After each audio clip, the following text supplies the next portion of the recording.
모닝 인사이트 시간입니다. 요일별로 전문가들의 시각 들어보고 있는데요. 금요일인 오늘은 토마토 투자클럽의 최병은 전문가님 함께합니다. 전문가님 안녕하세요. 네, 안녕하십니까. 네, 전문가님 이번 주 거래일이 뭐 별로 길지도 않았는데 정말 길게 느껴질 만큼 하락폭이 좀 컸던 것 같습니다. 어떻게 보셨어요? 이틀간 예상보다 이렇게 충격적으로 그러니까요. 우리 시장이 특히 요동치고 있습니다. 뭐 미국도 급등락을 했지만 글로벌 시장이 이제 금융시장 특히 미국의 금리가 급등하면서 요동치고 있는데 시장 투자자들이 미국 내년에 경기도 계속 강하게 좋을 기대를 갖고 있는 상태에서 채권을 던져버리는 거죠. 네. 그래서 그러니까 이제 급등하게 되고 또한 급락도 하는데 요즘 오늘까지 보면 유가도 좀 내려가고 있어서 다행히 좀 안정되지 않을까 그런 기대감도 갖고 있습니다. 특히 코스피를 먼저 보면 지난 이제 연휴 전에 9월 27일 9월 말에 2,465포인트 정도 했으니까 2,450 정도 내에 저는 이제 지지 9월달 저점을 그렇게 봤으니까 그러고 나서 한 10월달은 좀 반등하지 않을까 이렇게 생각하고 있었는데 어제 이틀간 해서 거의 이제 급락을 했습니다. 그래서 2,402포인트 어제 끝났는데 미국 국채금리 급등락에 의해서 금융시장 요동치고 있어서 아직은 좀 더 봐야 되거든요. 그래서 오늘 이제 미국에서 발표되는 고용지표를 보면 고용지표가 아직도 탄탄하다면 다시 또 하락할 걸로 보이고요. 그래서 이제 전체적으로 보면 외국인들이 이틀 동안 한 6,889억 원 팔고 선물도 한 1조 가까이 팔았습니다. 그래서 외국인들이 던져버리니까 현선물 다 던지면 받을 때 수급 주체가 없거든요. 이제 그러면 힘을 못 쓰는 거죠. 특히 그동안은 이제 쏠림 현상, 2차 전지라든지 이쪽에 개인의 쏠림 현상이 있어서 지수로 어느 정도 방어가 된 상태였는데 지금 쏠림 현상이 거의 했던 분들 대다수가 평가선 상태이기 때문에 그러면 힘을 못 쓰기 때문에 외국인만 조금만 던져도 받을 데가 없기 때문에 쉽게 하락하는 그런 구조가 되고 있습니다. 그리고 특히 이제 그동안 강했던 외국인들이 사서 강했던 배당도 좋았던 은행주까지도 하락에 동참한 상태고요. 그 다음에 이제 2차 전지가 특히 좀 더 약했었고, 2차 전지 셀업체는 오른 것도 없는데 다시 바닥권으로 다시 내려왔습니다. 그리고 특히 네이버나 카카오라든지 카카오도 끝없이 내려가고 있죠. 그래서 너무 과도하게 내려왔는데 이렇게까지 내려올 수 있을까? 그래도 내려오고 있죠. 그만큼 아직까지 외국인의 공매도 세력들은 이제 활개를 치고 있다 이렇게 보고 있고요. 그래서 이제 나머지 안정적인 업종이 있을까 그러면 안정적인 업종 통신주까지 빠졌으니까 안정적 업종이 별로 없습니다. 예를 들어서 SK텔레콤도 제가 48,000원에서 5만 원 초반에 이야기했는데 갔다 바로 급락해버려 제자리 내려오거든요. 그러면 안전한 주식이 별로 없어요. 제일 안전한 주식이 하이닉스더라고요. SK 하이닉스만 어제도 올랐잖아요. 하이닉스만 외국인들 강력히 어제 사서 탄탄한 상태고, 나머지는 대형주 중에도 중소형주도 같이 내려오고 있으니까 시장의 추가 하락에 대한 우려가 아주 큰 상태입니다. 그리고 코스닥을 보게 되면 특히 더 하락이 심했는데요. 9월 27일 날 841포인트인데 800포인트면 거의 한 4.8% 하락했거든요. 그러면 전 업종이 하락했고 이제 테마도 잘 안 되는 이제 어제 두산 로보티즈가 상장되면서도 따상을 못 갔기 때문에 그리고 97% 상승해서 좀 약했습니다 생각보다. 그리고 물량도 많이 나왔고 그런 상태니까 이제 로봇주까지 다 하락에 동참했기 때문에 이제 살아있는 엔비디아 관련된 이제 AI 반도체 관련된 몇 개 종목 빼고는 그리고 이제 전체 코스닥에도 가만히 이제 시장을 좀 이제 조사를 해봤더니 그나마 쏠림 현상이 완화되니까 중소형 중에 실적이 좋은 주식들은 오르더라고요. 그러면 개인 투자자들이 좀 공부를 해서 잘 고른다면 오히려 수익이 나지 않을까. 그리고 워낙 다른 이제 실적 좋은 주식까지 폭락돼 있는 상태이기 때문에 잘 고르면 오히려 쉽게 수익이 나지 않을까 이렇게 보이기도 하고요. 그다음 HBM이나 AI 반도체 관련 실적 관련 개선되고 이제 3분기부터 턴어라운드 되면서 내년에 실적이 그전보다 좋아지는 2021년도 이렇게보다 좋아지는 기업들은 오히려 주가가 잘 가지 않을까 이렇게 생각도 듭니다. 그래서 근데 전체적으로 보면 지금 주도주가 없는 상태고요. 그래서 주도 테마도 없습니다. 특히 그 다음에 수급도 없었으니까 그래서 약세가 지속되는 우려가 있고 지수도 하락하고 있어서 반등을 어디서 할까 그런 고민이 있는 상태고요. 또한 이제 하루 다음 주 월요일 또 연휴 있으니까 그래서 오늘 또 좀 불안하게 움직이지 않을까 이런 생각을 듭니다. 네. 그렇군요. 여전히 시장 상황이 좀 좋지 않은 부분들 함께 좀 구체적으로 짚어봤는데요. 그러면 이번 달 주식시장 전망은 좀 어떻게 될까요? 좀? 네, 9월 달하고 10월 달, 제가 9월 초에 이제 9월 달 증세는 하락한다. 우리나라하고 미국과 같이 하락하고, 10월 달도 미국은 하락하고, 네. 10월에 우리는 한 반등을 좀 하지 않을까. 그래서 저는 지금 현재 10월 중순 정도, 16일부터 월요일이죠. 그 주간부터는 반등장이 나오고 시장이 안정될 걸 보이기 때문에 앞으로 한 일주일 정도만 잘 보면 되지 않을까 그렇게 봐서 한번 10월 전망을 코스피나 코스닥 차트를 통해서 보면서 설명을 한번 드리겠습니다. 코스피 먼저 주봉 차트를 보게 되면 9월 18일부터 사실은 급락을 시작했는데요. 행보를 계속 하다가 급락하면서 지금 3주째 급락하고 있는데 그러면 지지선은 어딜까 이렇게 보면 우리가 대다수 이제 증권사 쪽에서는 2,400포인트 초반 정도가 4분기 지지선이지 않을까 이렇게 저가를 보고 있는데 저는 저가는 아직은 반등하더라도 추가적인 하락이 열려 있기 때문에 네. 아직까지는 한 100포인트 정도는 열어놓고 봐야 되지 않을까. 그래서 이제 짧으면 뭐 한 70포인트 정도. 그래서 2,310포인트와 2,330포인트가 강력한 좀 지지선으로 형성된다면 네. 이번 달에 이 근처에서 이제 추세 우상향이 다시 들어가지 않을까 이렇게 보여지고요. 네. 그러면 이제 전체적으로 지금 현재 주봉 차트 상으로 보면 밑에 전환 지표가 침체권으로 들어가고 있습니다.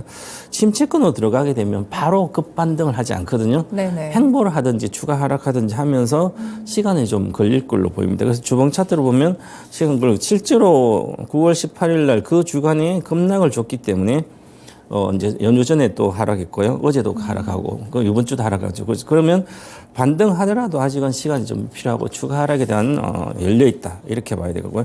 네. 만약에 지수가 가야 된다면 이제 월봉 차트를 한번 보게 되면 2,650포인트가 목표가인데 올해 2,600 제가 한 2,670, 80 정도로 이야기했거든요. 네. 저는 이제 작년 12월 달에 올해 전망은 7월이 고점이고 중내 연초부터 올라가게 7월 고점이고 하락하다가 10월 달 즉 4분기 10월에 급락할 거로 계속 말씀드렸었는데 네. 9월부터 급락했습니다. 9월 중순부터. 그래서 지금은 이제 추가적인 하락에 대한 우려도 있지만 그 우려는 이제는 미국의 이제 경기 침체가 이제 만약에 들어간다면 금리는 하향이 되겠죠. 그렇죠. 하향이 되는데 오히려 경기 침체가 되면 미국과 침체돼 우리까지 같이 더 침체가 더 심해지기 때문에 그것도 또 악재로 작용되지 않을까. 그래서 4분기는 특별하게 기대할 건 없다 이렇게 보고요. 그래서 특히 이제 9월에 하락했으니까 10월 때 월봉 차트보다도 박스권 하단, 즉 박스권 하단이 이제 최하단은 작년 말에 저점 정도, 작년 10월이나 네. 9월에 저점 2,150 정도인데, 그까지는 아직은 뭐 안 봐도 될 것 같고요. 그때 한 2,300대 초반은 박스권 하단이기 때문에, 그까지는 이제 열어놓고 대응을 해야 될 것 같고요.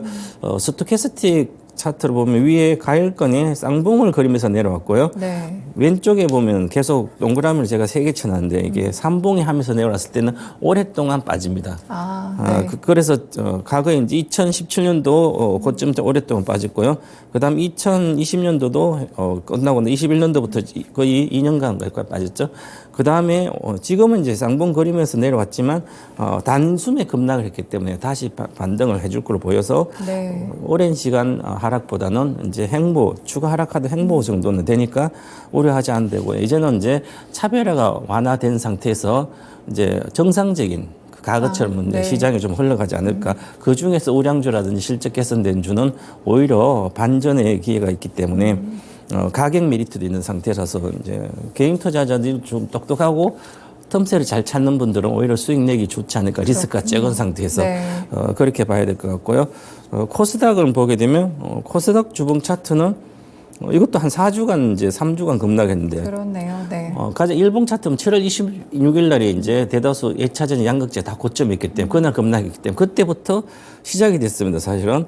그래서 8월도 좀 빠지고 9월부터 급락한 것은 추세 하락을 했거든요. 이렇게 주봉 차트를 보면 행보하다가 추세 하락하면 상승 추세가 마감이 됐거든요. 네. 작년도 10월 11일 날 저점에서 파동이 1파, 3파, 5파까지 끝나고 하락하기 때문에 지금 하락 비파가 진행되는 걸로 보입니다. 하락 비파가 진행되면 좀 뭐 여러 가지 형태는 하락 조정 형태는 많이 다르지만 지금 하락 시파에서 급락을 주기 때문에 그 다음에는 급락 주고 반등이 짧고 횡보 위주로 가지 않을까 이렇게 보여집니다. 그래서 물론 이제 거래도 많이 준 상태에서 지금 심채권으로 들어가기 때문에 좌측에 작년도 10월하고 연말에 연초까지 보면 이제 침체권 들어갔을 때는 반등도 크지 않고 지루합니다. 네. 그래서 특히 코스닥 쪽에 만약에 고점 좀 많이 올라간 테마주라든지 아니면 양극재라든지 이런 걸 사가지고 만약에 몰리신 분들은 바로 급반등해서 내 것이 회복되겠다는 이런 기대감보다는 시간이 많이 필요하다 이렇게 봐야 될 것. 특히 네. 뭐 코스닥의 시가총 상위는 뭐 양극재 위주로 돼 있으니까 그럼 양극재가 많이 빠졌으니까 가격 메리트 보면 거의 한 뭐 50% 60% 빠졌거든요. 그렇죠. 네. 그럼 쉽게 올라갈 거라 생각해서 또 계속 뭐 추가로 한다든지 하면 지쳐 쓰러질 정도로 잘 안 가거든요. 그게 내년 상반기까지는 잘 안 갈 거다. 물론 반등하면 20% 정도 반등하고 또 횡보하든지 그렇게 해서 시간이 걸릴 것으로 보이고요. 그다음 코스닥 월봉 장기 차트를 보면 아직까지 하락이 시간이 많이 더 가격적인 하락이 남아 있는 걸 보입니다. 네. 지금 800포인트인데 1차 지지선이 122동 평균선인데 월봉상으로 보면 738포인트 정도는 찍어야 되지 않을까. 그럼 앞으로도 한 10% 정도 코스닥 지수면 대다수는 10%에서 20% 정도 빠진다는 거죠. 그러면 지금의 바닥이 아직은 아니다. 이렇게 봐야 될 것 같고요. 그 다음 2차 650포인트는 뭐 저 밑에 바닥인데 그 정도까지는 내려가지 않지 않겠나. 작년 저점 정도인데네. 그 정도는 뭐 아직은 생각하지 않아도 될 것 같고요. 그래서 738포인트, 한 750포인트 내외까지는 여기서 하락하면 이제 반등을 좀 확실히 주지 않을까 이렇게 보고 이달 다음 주까지 잘 봐야 되고요. 만약 네. 고용지표도 워낙 탄탄히 나오고 이제 소비자 물가지수 다음 주에 이제 생각보다 상회를 해버리면 오히려 급락을 또 한 번 줄 수 있거든요. 그럼 다음 주가 바닥이 나오지 않을까 이렇게 생각이 듭니다. 네. 네, 이렇게 코스피와 코스닥 차트까지 함께 좀 분석해 보면서 앞으로의 시장 전망까지 들어봤는데요. 그러면 사실 지금 시장 전반에 매크로 이슈로 깔리고 있는 게 고금리 기조잖아요. 네. 이 부분은 어떻게 분석을 해봐야 될까요? 금리가 작년부터 끝없이 올라갔거든요. 맞아요. 1년 내도록 오르고 있는데 지금 현재 와가지고 이렇게 금리 때문에 사람들이 난릴까? 그러면 계속 올라오다가 이제는 좀 이제 고점이다. 금리가 고점이고 좀 내년에 금리 인하한다든지 하향되지 않을까 이렇게 생각했는데 9월에 FOMC에 좀 긴축이 계속되고 있고 그다음에 네. 갑자기 이제 금리가 뛰면서 금리가 뛴다는 것은 이제 국채 같은 미국 국채 금리가 뛰면 수익률이 뛰면 던진다는 거네요. 갖고 있는 채권을 팔아버리는 거죠. 네. 그럼 싸진에 올라가는 거니까. 그래서 미국 국채 금리가 4.8% 정도를 찍으니까 막 시장이 2%씩 급락하고 그랬는데 그것은 이제 5%대를 볼 거다. 이제 그렇게 기대하고 뛰었습니다. 다시 좀 안정이 돼서 나아지고 있는데 그러면 글로벌 왜 이렇게 미국 국채 금리가 계속 올라가고 추가적으로 올라가고 아직까지 그럴까? 그럼 투자자들이 어떤 생각을 하고 있을까? 그 생각을 해봐야 되는데요.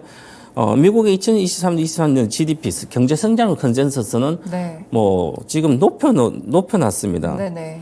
높여놨다는 것은 6월부터 지금 9월에 높였다는 것은 내년에 경기가 어느 정도 더 이상 이제 연착륙이나 아니면 조금 더 경기가 이제 좀 나빠지지 않겠나 이렇게 생각했는데 오히려 강하게 기대를 해서 오히려 높여놨어요. 갑자기 크게 높여놨습니다. 그러면 그렇죠. 이게 내년에 경기가 좋으면 미국은 금리가 안 떨어진다는 얘기거든요. 그래서 장기간 동안 금리가 유지될 거다. 이런 투자자 의료가 아주 크기 때문에 그러면 이제 경기가 좋고 금리가 높아도 살아갈 만하니까 금리가 계속 지속돼도 그 고금리와 우리가 같이 살아야 되겠다 생각하면 조금 길게 보면 우리나라뿐만 아니라 다른 나라들은 경기 침체 계속 이어지고 미국만 좋은 게 되거든요. 그런 측면이 있고요. 그다음에 전체적으로 연준의 물가 전망은 뭐 평이한데 9월달 보면 별 차이가 없어요. 6월, 9월 전망치에는. 근데 고물가라는 게 주식시장 영향력이 아주 낮아졌습니다. 사실은. 네. 제가 이제 작년 10월 달에 급락하고 났을 때 연말부터 계속 이제 물가를 보지 말고 그렇죠. 네. 이제 그럼 다른 걸 보고 해도 된다. 그래서 지금은 물가가 요번에 다음 주에 나온 소비자 물가가 조금 더 예상보다 높게 나오더라도 시장에 큰 악재는 아닐 걸로 보입니다. 네. 뭐 이제부터 그건 한마디만 물가가 얼마나 높아지겠냐. 오히려 추세는 하락하고 있는데 네. 잠시적으로 기저효과 어떤 데이터상으로는 좀 높아지더라도 예상을 상회하더라도 좀 좋아지지 않을까 보고 특히 유가가 이틀 동안 한 7%씩 빠졌기 때문에 유가가 지금 10월 달 정도 유가가 좀 빠진다는 것은 좀 유가는 좀 선행성이 있거든 경제에. 그러면 유가가 빠진 이유가 뭐 감산 이렇게 때 올라갔는데 오히려 경제가 좋을 때는 감산을 하게 되면 유가는 올라가는데 감산 효과로. 그런데 경제가 나빠지면 감산 아무리 해도 유가는 빠지거든요. 지금은 이제 감산보다는 유가가 빠진 건 수요가 부진해질 거다. 네. 그래서 오히려 유가가 하락하는 거 보니까 좀 더 물가는 11월, 12월 이후부터는 좀 더 하락이 되지 않을까 봐서 물가로는 추가적인 하락은 제한적일 걸 보이고요. 특히 그래서 전체적으로 보면 FOMC 회의에 이제 전 경제 성장 전망을 높였기 때문에 미국이 맞아요. 너무 탄탄하다. 그러면 탄탄한 걸 조금 더 경기가 좀 연착륙되게 만들고 나서 그 다음에 좋아지면 주식이 좀 더 빠지고 그 다음에 전체적으로 금리도 잡히고 이제 고금리가 내려가서 금리 인하가 되면 2%대 목표 수익 물가도 나오면 그 이후부터 좋으면 전체적인 오히려 물가가 낮은 상태에서 경제가 활성화돼야만 전반적으로 글로벌 경기에 영향을 미쳐서 좋거든요. 그런데 네. 미국만 좋으면 잘 안 되거든요. 그래서 미국만 좋으면 다른 나라는 유럽도 중국도 우리도 쉽지 않은 그런 구조입니다. 그래서 이 경제 지표를 좀 잘 보고 있어야 되지 않을까 지금부터는. 그래서 미국 경제 지표가 부진하게 나오면 주식 올라가는 게 아니라 이제 내려가지는 않겠지만 그나마 그래도 또 경기 침체에 대한 우려가 또 발동되거든요. 그렇죠. 그게 좀 네. 지나야 되지 않을까 봐서 지금은 고금리 장기화 부작용에 대한 우려가 아주 큰 상태이기 때문에 이것은 바로 장기적 경기 침체에 대한 우려입니다. 결국은 장기적 경기 침체에 대한 우려 때문에 주식이 빠지는 거죠. 매크로적으로 보면 그렇게 생각하고 다음 주가 좀 잘 지켜봐야 될 것 같습니다. 네, 고금리에 대한 부분들 상당히 우려스러우셨을 것 같은데 이 부분에 대한 분석들까지 자세하게 드렸습니다. 네, 그러면 오늘 포함해서 다음 주도 한 4거래일 정도로 짧은데 전략 어떻게 보세요? 미국 공지표 소비자 물가 지표만 주목을 좀 해봐야 되는데요. 네. 오늘 저녁에 미국에서 미 고용 보고서 공식 보고서 나와서 확인을 좀 해봐야 될 것 같고요. 네. 다음 주 12일 날 발표되는 소비자 물가 지수 하게 되면 우리는 다음 주 금요일 정도 반영되니까 다음 주까지는 좀 간망세로 이제 시장을 좀 지켜보고 행동해야 될 것 같고요. 네. 너무 성급히 빠졌다고 그냥 들어가게 되면 또 며칠만 급락해도 불안하거든요. 그래서 현재는 미국의 금리 안정 여부가 가장 중요합니다. 그래도 엔비디아, 테슬라 등 기술주 체크를 해보면 어제도 괜찮았어요. 맞죠? 그러니까 네. 엔비디아도 446달러니까 400대 안 깨지고 있거든요. 그럼 기술주도 괜찮다는 얘기예요. 그러니까 전반적으로 너무 우려하지 않아도 되지 않을까 이렇게 보여집니다. 그래서 지금부터는 3분기 실적이 좋아지고 내년에 좋아지는 소형주도 괜찮고요. 대형주도 이런 쪽만 확실히 공략해서 아니면 비중을 확대해서 조금 추가 하락하도록 견디는 시점이다. 이렇게 말씀을 드리겠습니다. 네, 알겠습니다. 그러면 유망 종목이나 어떤 종목 보면 좋을까요? 이럴 땐? 이럴 때는 이제 시장을 피해갈 수 있는 그쵸? 그러면 이제 네. 소형주를 보는 소형주 실적주 실적이 좋은 금방 말 3분기도 좋고 내년 특히 좋아지는 내년은 이제 에코 마케팅입니다. 에코 마케팅이요. 에코 마케팅이 온라인 광고, 유튜브나 이런 광고를 주로 이제 하고 해서 본음이 엄청 성장했다가 지금은 에슬레저, 뭐 테니스랑 주니어 뭐 관련된 것은 안다르가 에슬레저 1등 같거든요. 네, 그렇죠. 이쪽이 잘 성장하고 있어. 우리나라 국내만 이제 뭐 옷을 팔아서는 쉽게 성장 못하고 해외에 진출해야 되거든요. 그래서 싱가포르가 인기를 끌고 있습니다. 그래서 동남아 몇 개 나라에 들어가고 있고, 그래서 전반적으로 해외 실적까지 이제 개선세가 되면 아주 이제 내년에는 두 자리에서 20%대 성장을 할 걸로 보입니다. 그래서 주가도 무지가 많이 빠졌는데요. 3년간 거의 빠졌습니다. 주식을 그래요? 보면. 네. 에코마케팅 월봉 차트를 보면 33,150원에서 뭐 9,000원대까지 70%를 3년간 빠졌습니다. 그런데 월봉 차트가 이제 두 번의 침체를 긋고 우상향 주기 때문에 전환지표가 추세 상승이 들어가 있는 상태고요. 그다음 주봉 차트도 보면 이제 거래가 실려서 이미 스토캐스팅은 우상향 되고 있어서 이제 바닥을 탈피하는 구조다 이렇게 보고요. 단기 일봉 차트 단기로 보면 박스권이 11,200원 정도인데 이걸 돌파하게 되면 쉽게 추세적인 상승을 나올 걸로 보여서 지금 바닥권에서 이런 장에서는 오히려 겁먹지 말고 매수해서 좀 기다리면 좋지 않을까 보이고요. 네. 매수권 11,000원 정도 내외고요. 목표가는 좀 길게 보면 17,000원, 네. 2, 3만도 볼 수 있는데 그건 나중에 생각해야 될 것 같고 손절가 9,900원입니다. 네, 일단은 바닥을 탈피하는 종목들 가운데서 이런 소형주도 실적이 좀 탄탄하다면 눈여겨볼 여지가 있겠죠. 에코마케팅 제시를 주셨고요. 매수가 11,000원, 목표가는 17,000원, 손절가 9,900원으로 대응해 보시면 되겠습니다. 네, 마지막으로 전문가님 또 주식시장 코멘트 한마디 주시죠. 공부도 안 하고 사고 파는 것은 도박이다. 그래서 차트 공부라는 시세 형성 원리라 이런 공부를 꼭 하셔서 하시기 바라겠습니다. 네, 하락장 속에서 역시나 이렇게 좀 탄탄한 공부를 통해서 전략을 챙겨가고 수익을 챙겨가는 게 중요할 것 같습니다. 전문가님 말씀 여기까지 듣겠습니다. 고맙습니다. 네, 감사합니다. 네, 오늘 모닝 인사이트 시간은 토마토 투자클럽의 최병원 전문가의 의견까지 함께 들어봤습니다. 네, 오늘 또 인플루언서 마케팅을 연결하는 플랫폼이 레뷰코퍼레이션이 상장하니까요. 개장 후에 또 이런 흐름들도 함께 살펴보시면 좋을 것 같고요. 이번 주 시장 분위기 많이 힘드셨을 것 같은데 과연 반등 타이밍을 잡을 수 있을지 오늘 드린 전략들 참고해 보셔서 또 새롭게 수익 챙겨가시면 좋을 것 같습니다. 지금까지 다양한 투자 판단에 도움이 되는 말씀들 전해드렸는데요. 특정 종목의 상승과 하락을 보장하지는 않습니다. 모닝쇼 마치겠습니다. 시청해주셔서 고맙습니다.